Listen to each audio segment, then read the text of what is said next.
Good day, my friend. Once again, it's like the bird is making a nest, which is good. We knew that would happen as soon as we put a basket out there. And we are in the book of 2 Kings today. I remember an old preacher in high school, missionary, came to our church, our school actually, or chapel, and he's like, it's through my travels, I always pray the same prayer. Lord, bless those who pray for me. I'm like, okay, so with that in mind, we're going to just pray the same thing, let the blessings of the Lord be upon those people who pray that I continue to have strength as I continue through the Word, and may you as well have strength as you continue through the Word. And we want to, as we get into the book of 2 Kings chapter 1, we see Elijah coming with this message for King Azariah of Israel. The Moabites who rebelled against Israel, of course, they don't have anything to do with Israel. They hate Israel, even though they're distant families. So I don't know really why it's a mess, but oh well. The angel of the Lord said to Elijah the Tishbite, "Arise, go up to meet the messengers of the king of Samaria. Say to him, is there no God in Israel that you go to the foreign gods to seek?" Azariah had fallen through his roof and was near death, so he was wondering if he was going to die. And he doesn't go to Elijah, he goes to a false prophet, and Elijah's like, what? Of course you're going to, basically. But not before bringing down fire upon all these people that come to ask Elijah or find out who Elijah is. It does say here that Elijah was a hairy man with a leather girdle bound about his loins. So we get a little physical description of Elijah. He's one of those hairy guys. But he did have a mantle, probably, like a cloak sort of thing on him at all times. It's possible the same mantle that John the Baptist wore, which might be why they thought that John the Baptist was Elijah at first, because Elijah's going to get raptured in chapter 2. We see that.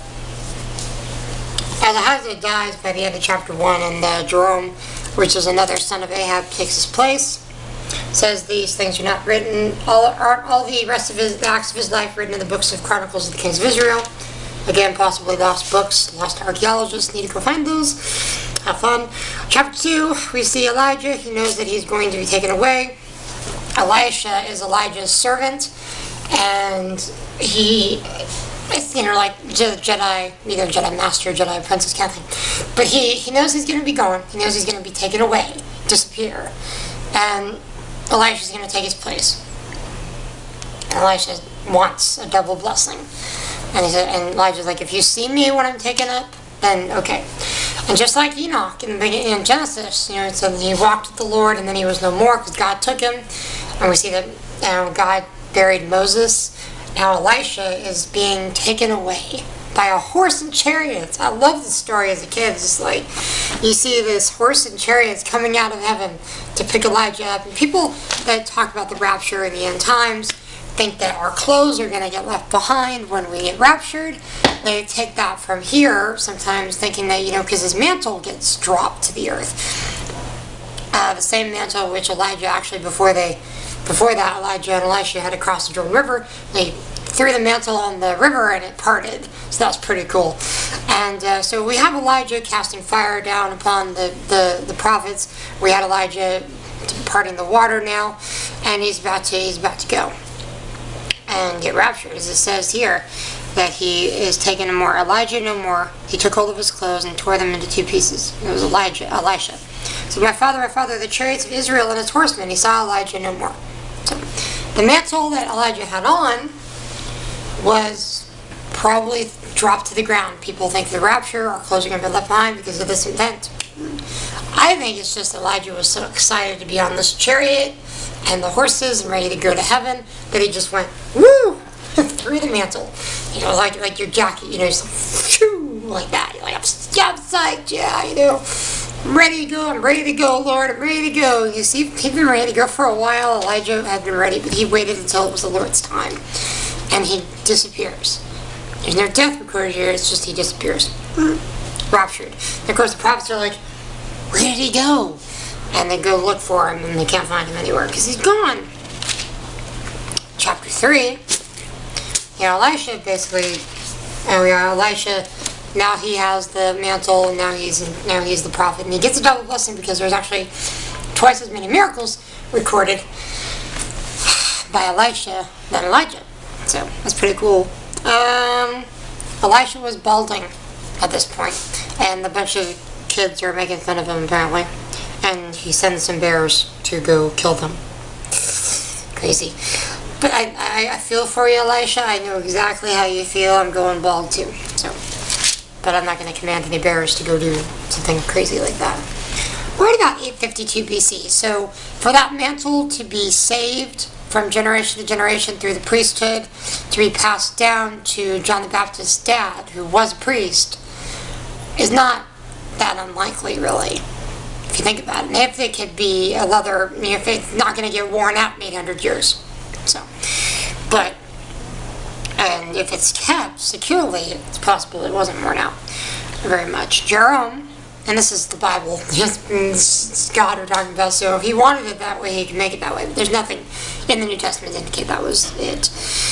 Jerome did evil in the sight of the Lord, though not like his father and mother. So not as bad as his parents, but he still did bad things. He had sacred pillars to false gods.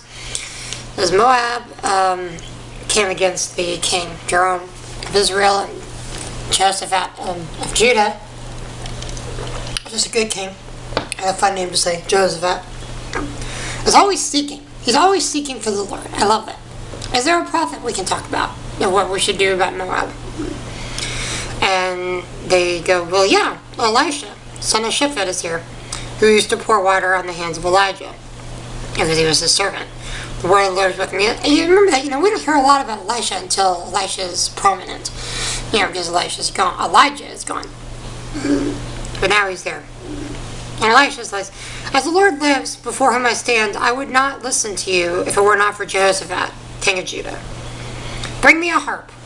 And it's played, and then the hand of the Lord comes upon him to go ahead and prophesy. It's like worship music. He plays the harp so that he can get kind of into the spirit, concentrate his mind and his heart on God. I think that's important for all of us when we're going through something, or we're struggling, or we just need quiet time. We just need quiet time. We need the children to nap at the same time. I mean, what a concept, right? Just, drive around the block a few hundred times to get them to go to sleep would be good, too. Preschool's only 4 months away, so that's good. We're getting sidetracked there, but it's just the way it works. Sometimes you just have to listen to music to get your mind where it needs to go. And he's like, okay, I see water all over the territory, so that all your beasts will be able to eat and everything. You'll be good.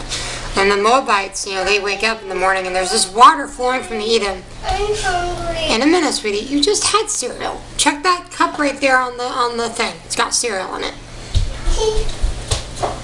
Where? Well, get a drink. That sippy cup is full of something that I poured for your sister and she didn't want. So I'll give you. Hungry. You had a cup of tricks. I'll get you some in a minute, okay, bud? I'm hungry. I know. You're always hungry. Always eating.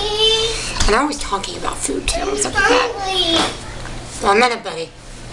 The blood of the water, because Moab. Because you wake up in the morning and the sun is rising, and all this water is across the whole land, and they think it's blood, and they think all the kings just killed each other. So they basically lose their guard, and the Moabites get slaughtered by Israel at that point. They destroyed all the cities, they slung rocks at them with catapults, it's all good stuff. And the king of Moab does something really horrible that basically unleashes darkness upon the land. The king of Moab sacrifices his firstborn son on the altar, kills him as a burnt offering on the wall. And there came a great wrath against Israel in that day, and they departed and returned to their own land. So there's great darkness in the land of Israel. And the book of 2 Kings actually leads us all the way to the point where, don't touch that, all the way to the exile. So we will get to in the next video. Have a good night, my friend.